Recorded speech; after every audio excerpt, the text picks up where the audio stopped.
Now, Kevin, it'd be fair to say that you're a polarising individual. Obviously, I'm not in a brilliant position to talk, probably why we're such good mates. But I felt very strongly, as many people did, that your England career was cut off when you were just 33 years old. And I still feel incensed by what happened. I felt the pygmies in the England cricket setup were not able to manage you as a talent.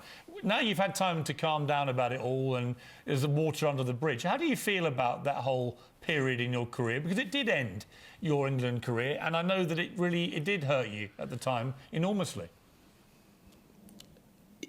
It did, Piers, but you know what? I don't look at negatives, and I'm not a negative person. I'm a positive person, and that's the way I live my life. And if you have a look at my transition into the new phase where I'm going to, I've been able to do that over the last 3 or 4 years, really passionately go into conservation and get back to my roots in Africa. And I think that I can actually do something better going forward now than scoring runs for England, because I just think that there's a huge issue in the world with the global trophy hunting and the poaching crisis around the world. So an England issue that was, yes, horrendous for a period of time, allowed me to go back to Africa and go and sort of rekindle my youth and rekindle my love affair with the animals, which I wasn't able to do for 10 years playing for England. So I believe everything happens for a reason, and the transition and my passion and the hard work, the dedication, the commitment, the questions that I asked, the uncomfortable questions that I asked in my cricketing career, I can probably be able to go and do that. And I've been doing that over the last 3 or 4 years, and we're making great strides in Africa with the poaching crisis, and I'm heavily involved in that. So yeah, it was a horrible time. Of course it was. You were privy to a lot of the stuff that went on, and it was horrendous for my family. But it's water under a bridge, as you say, and it's time for me to move on. And I don't look back. I played 100 Test matches for England, Piers.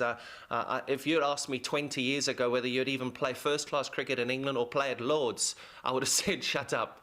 So for me, I look at it as the most incredible experience, a lucky experience.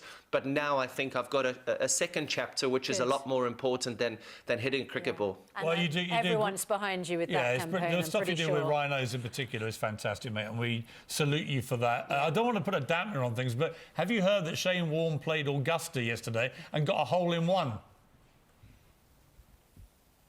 George, just before I heard you, and I just seen Mr. Rupert's tweet congratulating him. So, yes, I do know that Warney got a hole-in-one. I still haven't got a hole-in-one, but I'll save it for Augusta too when I play it. Can you imagine how unbearable he's going to be about getting a hole-in-one at Augusta? Piers, I think you win the unbearable trophy all day, every day, mate. Love it. Kevin, I wish I could say it's been a pleasure, but as always, you've been divisive and polarising, and it's now time to cut you off. No, seriously, mate, a brilliant career, and I'm very sorry that it ended for England so early in the way that it did, but you brought great pleasure to a lot of cricket fans around the world, and good luck to you with the conservation. Thanks, Susanna. Goodbye, Piers. Back to the gym, boy.